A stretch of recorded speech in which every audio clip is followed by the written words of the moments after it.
বাড়িতে কেউ আছেন? কে আপনারা? আমি তোমার মা। মা বেরিয়ে এসে দেখো তো কারা এসেছে। কি হলো মিঠি?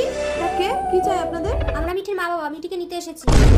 মিঠি, মা তুমি একটু ভেতরে যাও তো।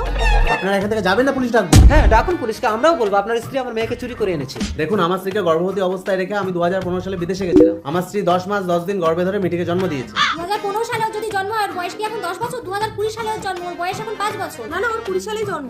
আরে 20 সালে যদি জন্ম হয়, তোমার পেটে কি মিঠি 5 বছর ছিল? ওই বাচ্চাটা তো নষ্ট হয়ে গেছিল, ওই জন্য তো আমি আবার একটা বাচ্চা নিয়েছিলাম। বাচ্চা নিলে কি করে? 5 বছর তো আমি বিদেশে ছিলাম। মানে দত্তক নিয়েছিলাম। মিথ্যে। সত্যি করে বলো পূজা, মিঠি কার মেয়ে? শুনুন, 5 বছর আগের কথা। মেয়েকে একটু ধরো তো, আমি বাথরুম করে আরে আসি। আমিও তো যাবো, এক কাজ করি মেয়েকে এখানে শুয়ে দিয়ে আমিও বাথরুম করে আসি। ওই দেখো মেয়েকে কোথায় শুয়ে দিয়ে গেল। দাঁড়াও, মেয়েকে লুকিয়ে রেখে আজ আমি ওকে মজা দেখাবো। এতটুকু মেয়েকে কে রাস্তায় ফেলে দিয়ে গেল? ভালোই হলো, আমার সন্তানটা নষ্ট হয়ে গেছে। আমার স্বামী জিজ্ঞেস করে ফিরলে বলবে এটা আমার সন্তান। ওই মেয়েকে দাও। মেয়ে? মেয়ে কোথায়? এখানেই তো ছিল আমার মেয়ে। আরে মেয়ে আমাকে কোথায়? ভয় পেও না, মেয়েকে আমি লুকিয়ে রেখেছি। रुको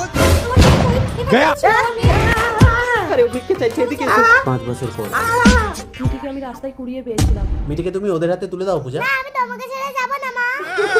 ঠিক আছে মিঠি, তোমাকে যেতে হবে না, আমরা দুবেলা এসে তোমাকে দেখে যাবো। তোর